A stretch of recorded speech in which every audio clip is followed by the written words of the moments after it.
Okay, so good evening, good afternoon, and good mornings. I am Daisaku Higashi, professor at Sophia University in Tokyo. I have been planning and organizing this event and will moderate this session today. Thank you so much for attending this special lecture by Ms. Amina Mohammed, UN Deputy Secretary General. We are extremely honored and excited to have here her lecture today. Hi, Amina. Thank you very much for coming. Can you make it? It's a pleasure to be with you. I can hear you. Can you hear me? I can hear you. Thank you so much for your commitment, time, and the cooperations. And before her special lectures, we will have some initial remarks. I also would like to inform you that today's session has simultaneous translation between Japanese and English. So if you want to listen to the event in the Japanese, please go to the translation box and appoint the Japanese one. We will also record today's session and upload it in our website in the future. And you can also send your question to Q&A box for us. So then I'd like to ask Professor Tsutomu Sakuma, Chancellor of Sophia University, to have some initial remarks. Professor Sakuma, the floor is yours. Thank you. Ladies and gentlemen, in the name of Sophia University, I welcome Deputy Secretary General, Mrs. Amina Mohammed. It is a great honor and pleasure for Sophia University, as well as for all the students who are connected online to receive the special lecture. Sophia University was visited by UN General Secretary General, Mr. Antonio Guterres in 2017, and has deepened its relationship through internship programs at UN agencies and other activities of cooperation. We hope that a special lecture achieving the Sustainable Development Goals and realizing youth aspirations in the disrupted world given by Deputy Secretary General Mrs. Amina Mohammed will open up the motivation and longing for more young people to tackle global issues. Thank you. Thank you very much, Professor Sakuma. Then I'd like to ask Professor Yoshiaki Terumichi, President of Sophia University, to have some initial remarks. Terumichi-sensei, the floor is yours. Thank you. Hello, everyone. I am Yoshiaki Terumichi, President of Sophia University. On behalf of Sophia University, I'd like to express my sincere gratitude for being able to welcome Her Excellency Ms. Amina J. Mohammed, Deputy Secretary General of the United Nations, to our university. Having strongly acknowledged the need for collaboration across the world, in these times that we live in, we must seize the moment to renew and deepen our understanding of the significance and functions of the United Nations. Therefore, this valuable opportunity to hear a direct address by one of the top players of the United Nations in person should bring us closer to the many emerging challenges faced by the world today. I'd like to welcome Her Excellency Amina J. Mohammed with the hope that this lecture will offer momentum for all of you to think about the future world in the context of the globally shared SDGs. Thank you. Thank you very much, Professor and President Terumichi. So now I'd like to ask Ms. Kaoru Nemoto, Director UN Information Center in Tokyo, to have some initial remarks. Ms. Nemoto, the floor is yours. Thank you. Warm greetings from United Nations Information Center in Tokyo.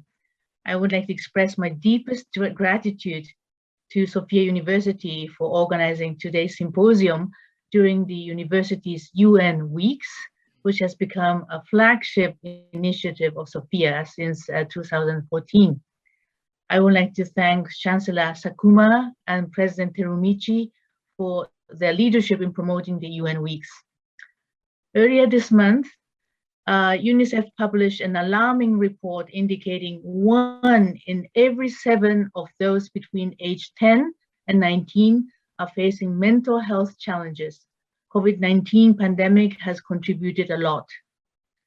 Last month at the United Nations, the top idol group BTS sent a message of encouragement to all young people around the world. They challenged their generation being called the COVID lost generation by saying that a more appropriate name would be the welcome generation, because instead of fearing change, this generation says welcome and keeps pushing ahead. I hope today's symposium would provide us with encouragements to deliver on the promises of the SDGs. We have only 9 years left, and we need to join our forces together to push. I count on your energy and activism. Thank you very much. Thank you very much, Ms. Nemoto. So now it's extremely honor for me to introduce today's speakers, Ms. Amina J. Mohammed, the Deputy Secretary General of the United Nations, virtually #2 at the UN systems. She is also chair of the UN Sustainable Development Group. Prior to her appointment, Ms. Mohammed served as Minister of Environment in Nigeria, where she steered the country's effort on climate action and effort to prevent the natural environment. Ms. Mohammed joined the United Nations in 2012 as special advisor to former Secretary General Ban Ki-moon. She led the process that resulted in global agreement around the 2030 Agenda for Sustainable Development and the creation of Sustainable Development Goals, called SDGs. Thus, SDG is almost her baby, I think. And we are very excited to hear her lecture on the challenge of implementing SDG, titled Achieving the Sustainable Development Goals and Realizing Your Aspirations in a Disrupted World. So thank you very much again for DSG Amina Mohammed, and the floor is yours. Thank you so very much, Professor Higashi, for the wonderful introduction. Dear students, dear Chancellor Sakuma, President Terumichi, ladies and gentlemen, it is such a pleasure and an honor to be with you today. Thank you, Chancellor Sakuma and President Terumichi, for this wonderful opportunity to connect with all of you at Sophia University. And I know how wonderful that university is because I do have one of your alumni, Naomi Ikachawa, who is of the class of '92, and she's an amazing member of our team here at the United Nations. Many of you are no doubt joining today's conversation with an eye on your own futures. And I can understand if you are looking both around and ahead, you see many, many reasons for anxiety and uncertainty amongst the disruptions. From COVID-19 and the climate crisis to escalating inequalities and surging conflicts, it can all feel overwhelming. When I think back to the time I finished my studies in the 1980s, I recall feeling enormous uncertainty. We lived in a world still divided by the Cold War. The global economy was only just emerging from its deepest recession since the Second World War. My own country, Nigeria, was ruled by military dictators. Apartheid was the dark reality in South Africa, and women suffered from discrimination in all countries and in all areas of life, including being formally excluded from vast swaths of the labor market. But let me just say quickly here, in Nigeria, we have a thriving democracy today. Apartheid is history in South Africa, and the #2 person at the United Nations is a woman. So we have made progress. I will, however, not pretend that we have faced the same stresses as young people today. For one thing, social media did not exist. But I will say that every generation faces challenges, risks, and anxiety. And every generation must forge their own path. As we look to the future, I want you to know that we are neither helpless nor hopeless. Together, and with the voices and engagement of young people, front and center, we can and must find a way through. My dear students, here is why I'm hopeful for the future. First, because I already see your generation taking a better path than my own. Whether on climate, racial justice, human rights, or gender equality, your generation is challenging the status quo and driving change and transformation. And second, because we have what it takes to create a better world in which we are one with nature and each other. This is not naive optimism, it's hopefulness rooted in fact. The fact is that we have the knowledge, the means, and the capacities to transform our world today.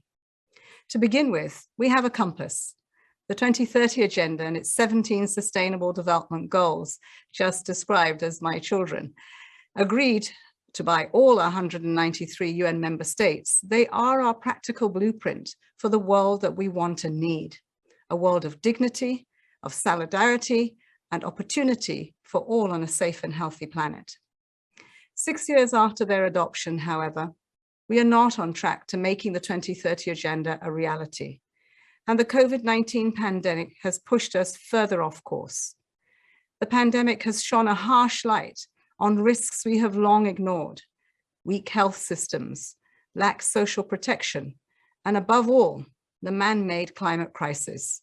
And yes, I use the term man-made for a very good reason. Those in charge over the years that have caused this crisis have been men. And that's why we push for equality and to see women in charge as well. The climate emergency has made it painfully clear that continuing with business as usual is not an option. I believe the pandemic must be an inflection point that shifts our collective attention and action to building resilient, equitable, and sustainable communities and economies. As countries invest in recovery, they must not go back to the failed models and broken systems that did not serve their people. Dear students, this calls for action in 5 areas. First, we must muster up the solidarity and the international cooperation required to end the pandemic everywhere. The Secretary General and the World Health Organization have just launched a global COVID-19 vaccination strategy, a detailed plan of action designed to get vaccines into the arms of 40% of people in all countries around the world by the end of this year, and 70% by the middle of 2022. With vaccine production now at nearly 1.5 billion doses per month, this is possible, but only if we ensure that distribution is equitable and fair. For everyone's sake, we must urgently bring all countries to a high level of vaccination coverage. Second, we must safely expand social protection programs. Today, 4 billion people, more than half the world, face destitution if they lose their job or source of income. Ensuring that they have protection is the single most effective measure we can take to end poverty and to leave no one behind.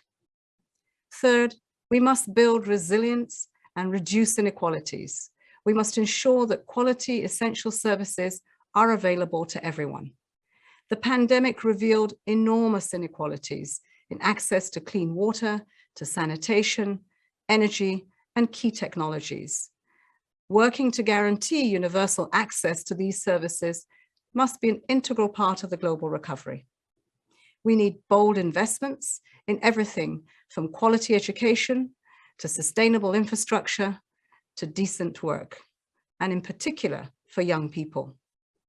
Japan has made significant contributions in this area, building up access to services in all regions of the world and boosting human security, particularly in Africa and Asia. Fourth, we must accelerate the shift towards carbon neutral green societies. This requires greater investments on multiple fronts: to develop and implement low carbon solutions, to support industries and their workers affected by the transformation and transitions, and to build resilience against climate-related extreme weather events. Japan's leadership and innovation on climate action and disaster risk reduction is critical. And so too is next month's climate conference, COP26 in Glasgow, which must put us back on track to limit global temperature rise to 1.5 degrees above pre-industrial levels and avert climate catastrophe. Fifth, we must build new partnerships for sustainable development and commit to leave no one behind. We must do more to helping developing countries mobilize the resources they need to effectively respond to the pandemic, relaunch their economies, protect their people, and become equal partners in our world. This requires ending the outrage of vaccine inequity, tackling debt distress and illicit financial flows, supporting more direct investments, and fulfilling official development assistance commitments. Dear friends, ambitious action in these 5 areas today can get the world back on track and secure a better world for all tomorrow. We have the means and the knowledge. What we need is the political will. Japan plays a critical role in all of this. I want to express the gratitude of the United Nations for your country's constructive engagement through the multilateral system and as a member of the G20.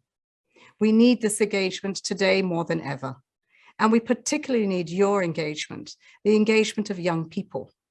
The United Nations is committed to do all we can to ensure young people have a seat at the table and their voices are not only heard, but they also shape the resolutions, the plans, the policies, the tomorrow.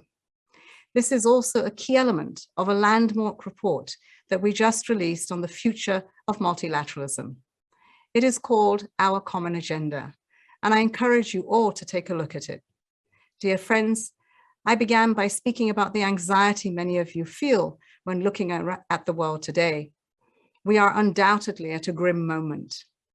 But I like to remember that if someone had told me in 1985 that no country would use nuclear weapons for the next 35 years and counting, I would not have believed them.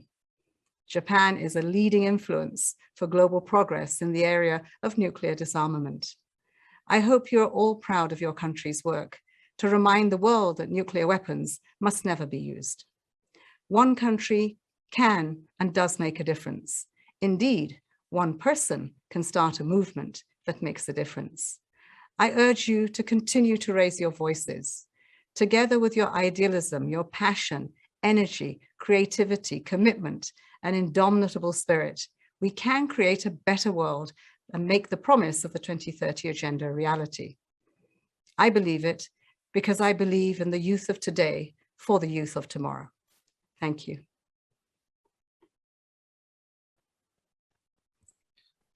Thank you so much for your very inspirational and very impressive and very comprehensive speech about challenge and also 5th or 5 agenda that we are facing in order to overcome the global challenge. So thank you so much for your great speech. So now I'd like to introduce Professor Sali Augustine, Executive Managing Trustee for General Affairs at Sophia University, to give us some comment about her lectures. Professor Sali, the floor is yours. Thank you, Professor Higashi, for this special conference and inviting me and giving me this opportunity. And thank you very much, Dr. Amina, for your very passionate and hope-filling remarks on the topic of achieving the Sustainable Development Goals and realizing youth aspirations in a disrupted world. I appreciate your effort to encourage the youth, young people, in a special way to participate more actively, which is very important in creating a better world and making the promise of 2030 a reality. Your optimism, as you said, which is hopefulness rooted in fact, is very encouraging.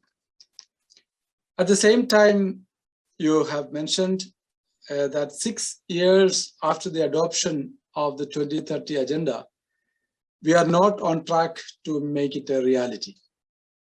COVID-19 has caused more damage in its implementation, in particular the areas of health systems, social protection, and climate crisis. You focused on 5 key challenging areas of actions. Number 1, ensuring equitable vaccination coverage. Number 2, ensuring social protection of the 4 billion vulnerable people. Number 3, guaranteeing universal access to essential services. Number 4, measures to avert climate catastrophe. And number 5, partnership for effective response. And of course, Japan's specific role and contribution to certain areas are emphasized, and no doubt they are significant. Let me limit myself to only 2 of your key areas for my comments. so that many students may be able to interact with you. First is on ensuring equitable vaccination coverage. As we know, the pandemic experience has made severe damages to the progress of the SDGs, as well as showed new challenges like issues of unequitable distribution of vaccines, or for that matter, the world's inequality exposed. Also, it has showed us some positive elements like coming to know that there are better ways to communicate, better ways to act. And now, how do you think that the pandemic damages will affect the goal setting itself in 2030? Is there any reconsiderations of the goal setting or any new recovery plan from the UN to suggest to countries or agencies? And the second point I would like to mention is that you have mentioned the critical role of Japan's leadership in innovation on climate action and disaster risk management. You mentioned also of the urgency of averting the climate disaster. I am from India, and India is now having a very huge problem of flood and landslide and so on, which is also the case in Japan. Very often we see, and it's a very, very real experience. And we have no doubt that the SDGs are common and universal goals for making this world still better. These goals contain moral values requiring individual, institutional, and social commitments and sacrifices. In that sense, the effort to limit the global temperature rise to 1.5 degrees, etc., are to be strengthened. However, there seems sometimes a tendency of arbitrariness, too much meritocracy emphasized, or sometimes some take it as a business chance or a success chance.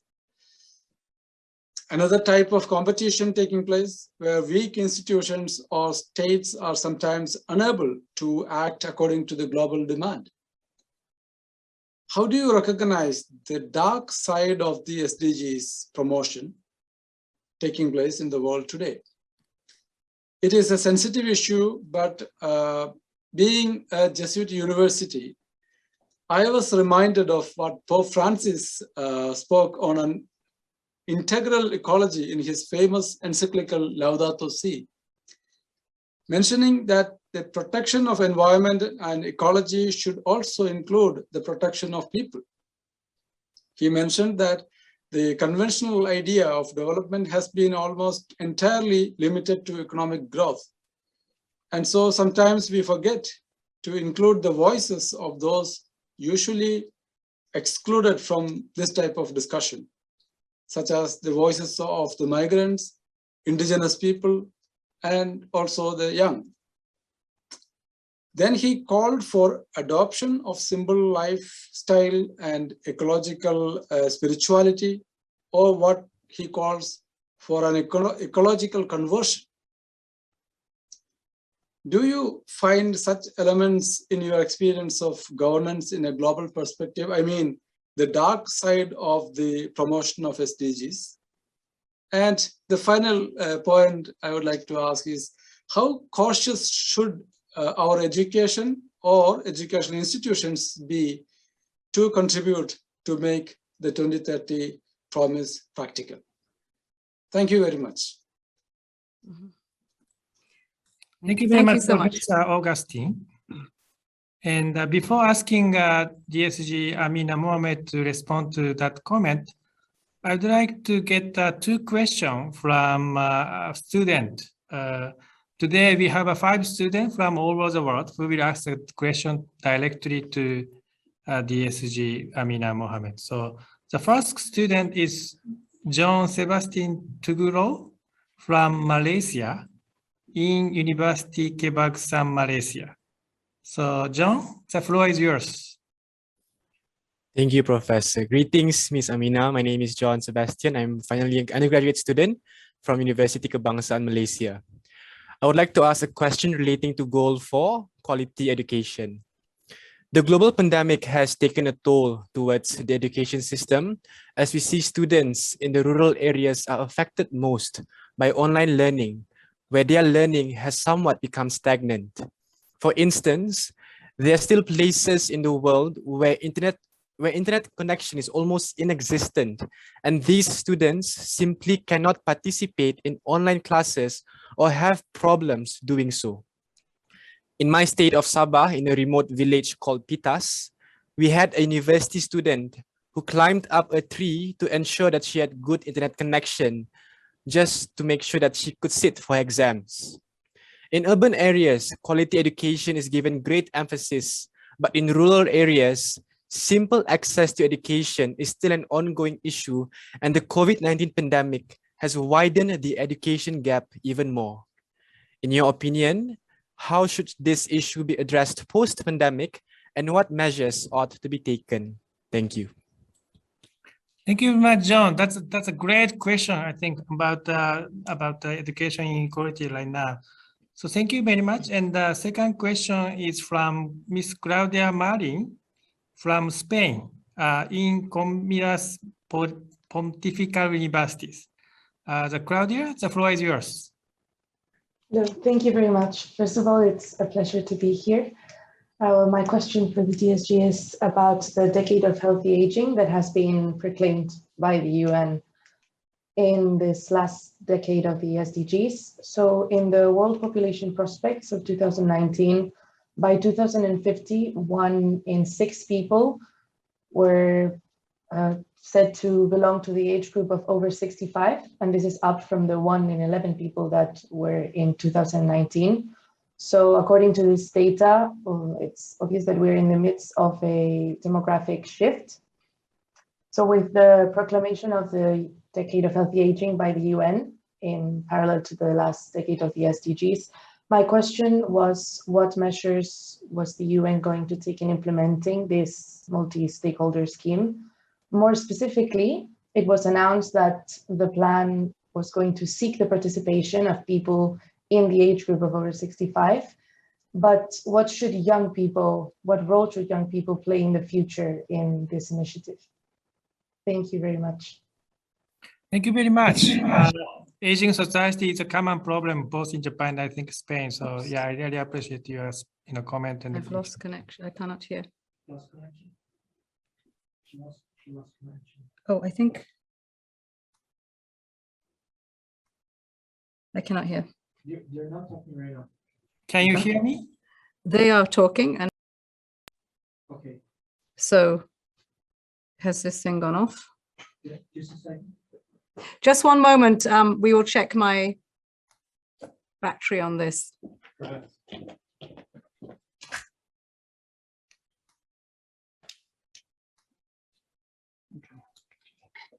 Yeah, this is a very technology. It's a very live, but we will come back to you shortly. I have a battery problem. I can hear you very clearly. Can you hear me? Tell Victor's number 3.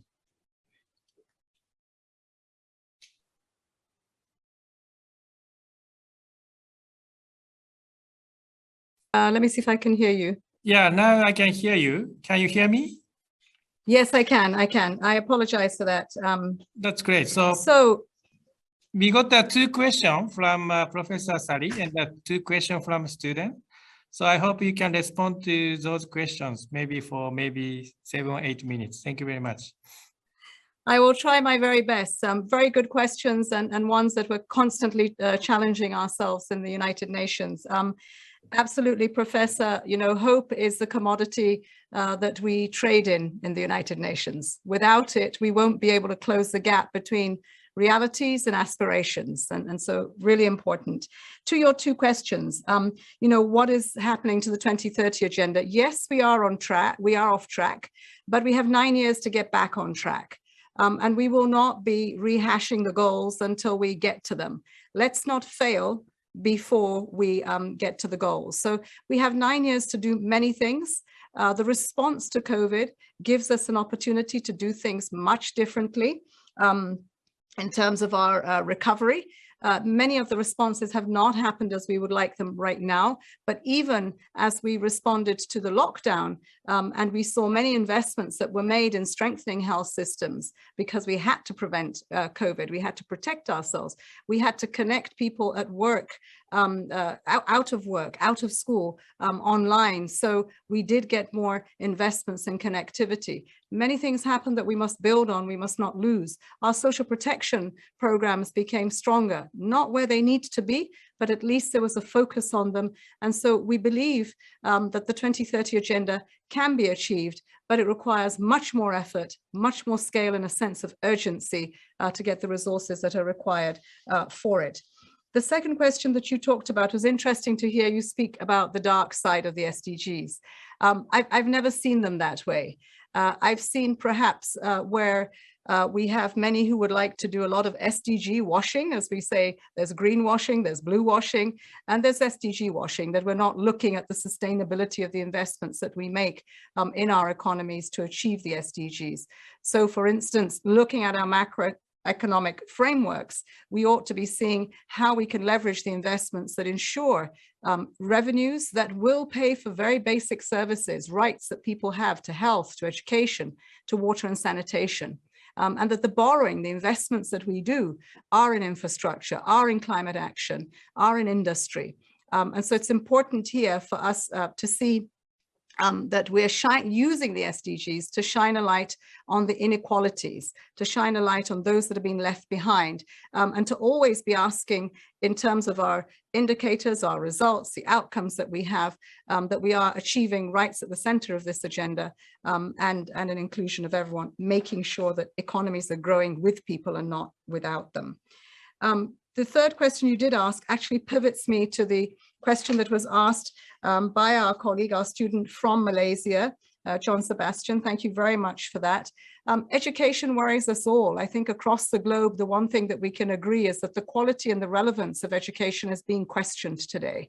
And it doesn't matter where you are in the world, perhaps worse in other cases, but it's not where it ought to be.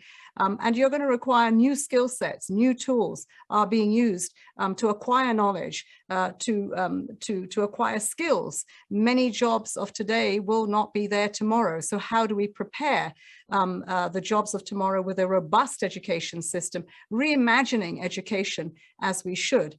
In the common agenda of the Secretary General, you will see that there is a focus, and we will have a summit that gives us an opportunity to harvest all these ideas so that we can begin to think about what the education of today and tomorrow ought to look like.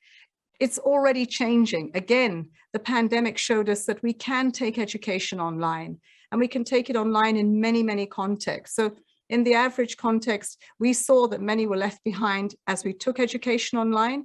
It showed us the gaps. It also showed us the risks of many who may not come back to education because they had lost out almost 2 years now as we are going. So when we are looking at the investments that need to be made, we are making a very big plug for, we must have the energy transition so that everywhere is able to have power, off-grid power in rural areas. Not everyone has to be on grid, and those investments can be made in renewable technologies.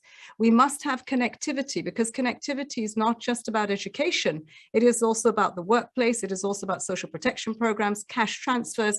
Connectivity opens up the world and connects us, connects the over 7 billion people we have on the planet today. And third, looking into certain sectors like the food systems that are huge, from production to what comes on your plate, looking at the health and the technological aspect of it as climate action takes hold. So on education, I believe that what we will mean by leaving no one behind is ensuring that everyone is connected, and it is possible. You won't have to climb up a tree to get your connectivity. We have begun to see that, and it is a part of the 9-year trek. UNICEF and UNESCO have now a strategy in place to connect every school around the world by 2030. And we're looking to the partners for doing this. Let me also say that having technology doesn't mean that the teacher is any less needed. In fact, even more so. Technology is a tool. but we will always see the teachers as the fountains of knowledge, using these tools to ensure that we get the right education, the right knowledge, and skill sets that are required to face the world today. Essentially, what I'm saying about education and connecting everyone to it is that we want to come out of the silos. If we get connectivity right, we will be able to tackle many of the goals, from education to health. As we discussed here at the United Nations, the situation in Afghanistan was very dire. What we were really concerned about is how to keep girls in education, how to keep women at work, how to ensure women had access to health. And one of those things that has given us some hope is that we can use connectivity, just as we did with COVID. When COVID came along, we kept people safe because we were able to use that. Last but not least, our colleague Claudia from Spain. The decade of healthy aging is incredibly important. The plan of action for that has been taken forward. I will say that let's not again take aging as a special issue in a silo, to the exclusion of all other issues. It has to be, older people have to be front and center of our humanity. We start off, in the womb, we come to be children, we grow through adolescence, adults, and we become older. There is a life cycle, and each link in that life cycle must be given the investments that are needed to ensure that one another benefits our humanity. And that link, for those who are elderly, is one that we have not paid attention to. We've talked about the largest cohort, which is you, the youth, but what is really important is investing in what surely you will be tomorrow, old. And that means that we need to take care of their health, their inclusion, their mental health, all the things that are important to us. As we look at our humanity and human rights. The role of young people is understanding that that's their future, and you need to invest in it because it will come round. It is an area that we haven't put much attention on, and so I hope that in the Sustainable Development Goals, when we talk about leaving no one behind, that we bring in the elderly, but not just as an old person, but the elderly in many different ways. Those who have suffered from HIV and AIDS, those who have mental health illnesses, those who are excluded for one disability or another, for which we have over 1 billion people on Earth, and a large percentage of them the elderly. So inclusion, leave no one behind, take this strategy and ensure that young people are part of those who will help to implement it. Thank you so much for your very thoughtful and very comprehensive response to the question by both Professor Sali and also students. Thank you so much. We have more 3 students from all over the world. The first one or third one is Isabella Romeo Angel, undergraduate in Pontificia Universidad Javeriana from Colombia. So, Isabella, the floor is yours. Thank you, Professor Higashi and Deputy Secretary General. I would like to ask a question on social and environmental activists who advocate for the defense of resources and life in Colombia. In 2020, Global Witness recorded the most dangerous year for environmental activists, with a total of 227 murders in a year. Colombia shamefully recorded the highest numbers of these activists' murders, with 65 in 2020. In Colombia, attacks are often performed by paramilitary groups who have expanded their territorial control as a result of the poor implementation of the peace agreements since 2016.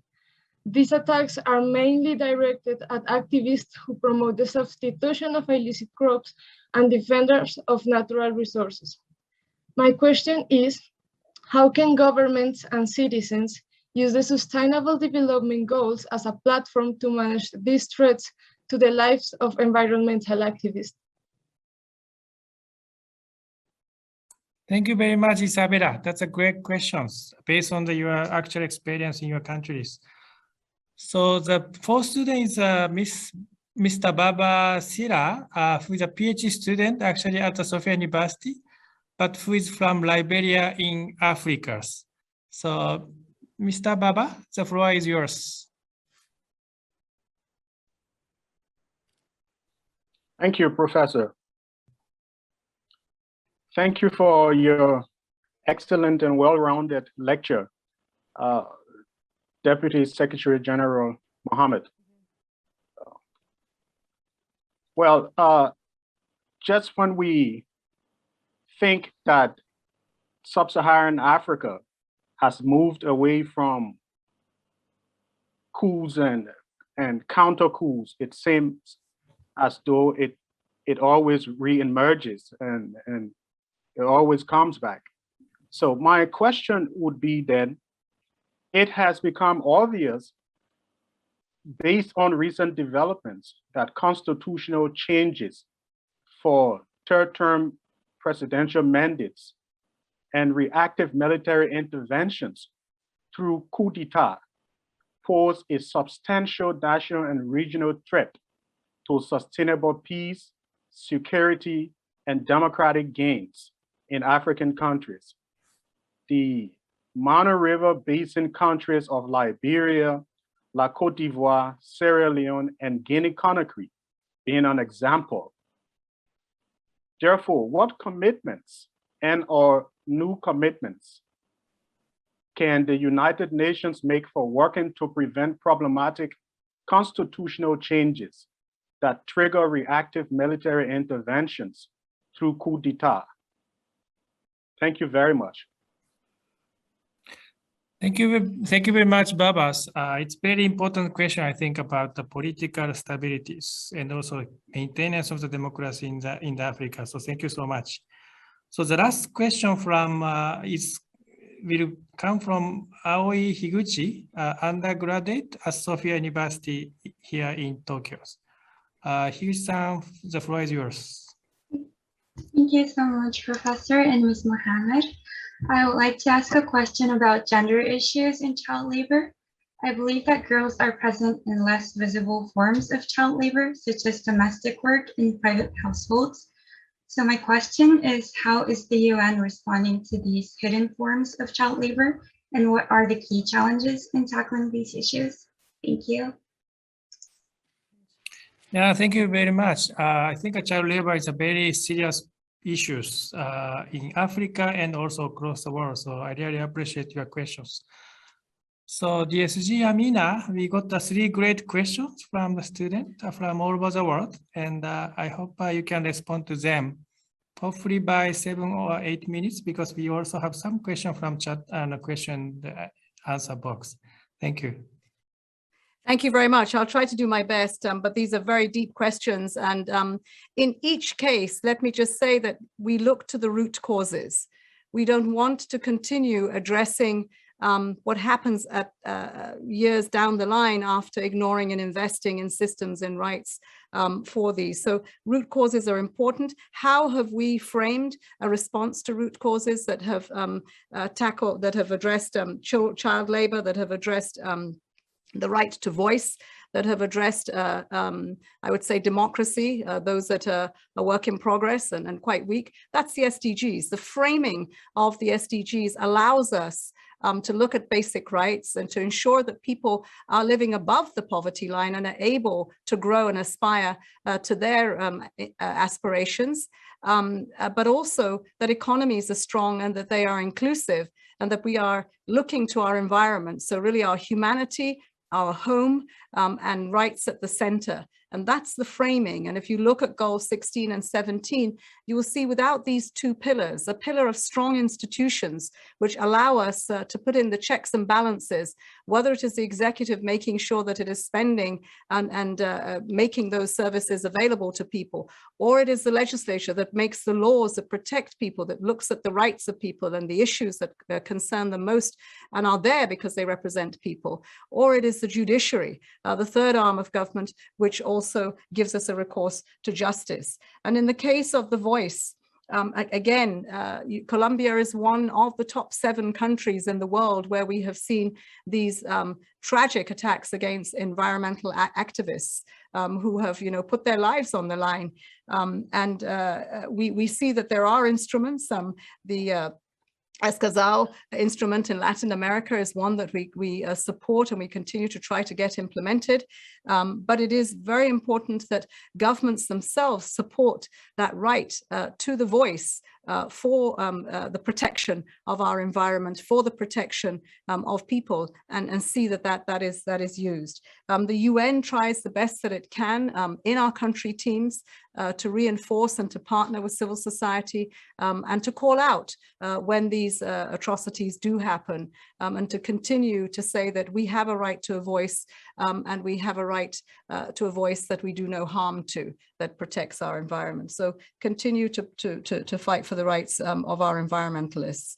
People must be taken to account when they do that. I mean, I noticed that you had said that in Colombia, of course, that we're dealing with non-state actors who are benefiting for some of the illicit activities in the country. Again, there is a program to try to make sure that comes to an end. We need to be a part of that, and environmentalists need to be at the forefront. On Fombaba in Liberia, you know, look, I come from a country where I said to you that I lived most of my life in a country where as a result of coups, we had military dictators, and today we have a democracy. It is, I say, a work in progress. I think it is of concern that Chad, Guinea-Conakry, and Mali have all had coups recently, and attempted one in Sudan. And I think that we ought to be asking ourselves, what is causing this? First and foremost, every single one of us as a citizen of countries needs to get involved in the democratic process. It's not going to be handed to you on a silver platter. You have to fight for democracy, and you have to ensure that your voice is heard, your vote matters, and that it's not just about an election. It's about the years between the elections that strengthens processes, strengthens the foundations of democracy, demands from very different institutions. My greatest concern was seeing the number of people on the street celebrating a coup. That's never happened before. And I think that, you know, now we have to be concerned about that. There is a trust deficit in many governments. The social contract in some places is very broken. So I think we have to go back to the drawing board and question what it is that gets us this situation that we moved so far apart. So again, back to basics. But having said that, there are instruments, particularly in West Africa and ECOWAS, in Africa and the AU, where, you know, not only is there continue to be a condemnation and statements that come out not to accept that, and to work very quickly on a process back to a democratic track, but also to suspend, to sanction, to find the checks and balances to ensure that from that coup we go back to trying again to make democracy work. But as I said, making democracy work, big message for young people. This is your lifetime. This is not a quick fix. Democracy doesn't happen overnight. Democracy in the United States has been over 100 years and it's still having its challenges. So we need to work at it and to make sure that it is strong in all of its institutions and its representations. Last but not least, Aoi from Tokyo, as you spoke to child labor, this is something that gives everyone great concern, and yet it manifests itself in many different ways, from the age-old trafficking of children to perhaps even seeing child labor in your own home, where over 21 hours of labor, housework, is done by children between the age of 5 and 14. This is all unacceptable. It should not happen. In many cases, there are circumstances where people will tell you they have no choice. There is always a choice.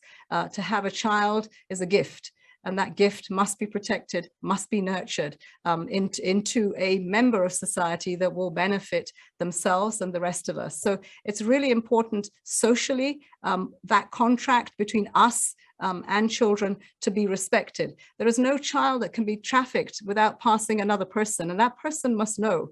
So we all have to be involved in bringing an end to child trafficking. There are existing frameworks, there are existing resolutions that we have, and child labor laws that are in place, and we need the will to implement them. We need the will to call countries out and to find that where this is happening, that there has to be implications for that. We do need many more champions. We're very happy to have, as an SDG advocate, Kailash Saharthi, who is a child labor activist over the years. So promoting this, making sure that it is on the radar, that we never leave it in a dark dark corner and don't talk about it. Bring it on. It is a scourge to our humanity. It is unacceptable that there is any child today that faces a future of labor. So we continue with the UN, through UNICEF, through the ILO, to promote the laws, to implement them at the country level, and to ensure that the cross-border issues, the regional issues, where you start trafficking and where you end up, that along that whole route, that we tackle those issues and we try to break that cycle and bring an end to child labor. Okay, thank you so much for your great answer to the great questions. Let me ask we got many questions from the student all over the world. So let me read just 2 questions, and I will give the time for this Amina to respond to those questions. The one question is from John, De La Salle University. His question is, how concerning is the lack of coherent strategy to curb carbon emissions among global powers? That is first question from John. The second question from Ms. Mano, high school student in Japan. She said, other than learning about SDGs, what kind of concrete action can the youth take to contribute to achieving SDGs? So maybe your answer could be kind of overall conclusion to this particular session. So yeah, you have maybe 7 minutes to finish. Thank you. Thank you so much, and great questions. Again, of course, the carbon emissions and the situation that we find ourselves in the world is totally unacceptable. This has been decades of a part of the world that has grown and prospered with these emissions, and it has caused damage to those who have least had anything to do with it in developing countries, emerging markets, and who will struggle to get to anywhere near the place of development that many developed countries are at. So there is a tension in where we see ourselves in developed and developing countries, emerging markets, to try to face a forward-looking commitment to net zero by 2050 and actions that need to be in place by 2030 so that we can get the 1.5 degree world that we need to survive. And it is, again, a very basic understanding that our humanity depends on that, and therefore our home must become the one place that we begin to protect and to try to recover. We know this is possible because the Montreal Protocol allowed us to deal with the ozone layer. It is now healing, so it is possible. The Secretary General has advocated for the end to the use of fossil fuels, in particular coal. And that is a challenge. Many have made that commitment. The transitions will be difficult. They need to be just. The G20 is at the heart of this because this is where 80% of the emissions are. So it's very easy to know where those emissions are happening. Individually, as young people, you can take action with your governments in trying to advocate for the transition to happen sooner rather than later, because over a certain line, the science tells us it's too late. We are on track for an over 3 degree world. We need to roll it back very quickly. There are a couple of countries that are still outstanding on that. There are other countries that can do even better than what the targets are that have been set. So it gives us great concern that we are going into Glasgow with not a lot of faith on as much that could be done on the emissions and the use of fossil fuels and really getting onto a just transition, on the resources that are required to help us do that transition from fossil fuels, the 100 billion, which is really a handshake in the world to say that we will have the resources for these green transitions, blue transitions. And last, of course, but not least, the amount that needs to be spent on adaptation. We have heard today how many countries face floods. Many countries are already facing the wrath of the melting glaciers and the extreme weather events that we have. So adaptations is key, and we need to make that happen now with the resources that are needed. We've asked that the World Bank provide 50% of its climate spend on adaptation. We are yet to see that, and so we continue to advocate for it, and I hope everyone in this university will take up and send an email to the bank and say 50% of your climate spend must be on adaptation. So the carbon emissions, very big very high on our agenda, the mitigation, the 1.5 degrees. It's doable. It needs a lot more political will to bring all members of the G20 into a space where they can deliver on this. On the SDGs, concrete actions. Understand the SDGs as more than 17 goals. It really is about the way that a country takes its economy.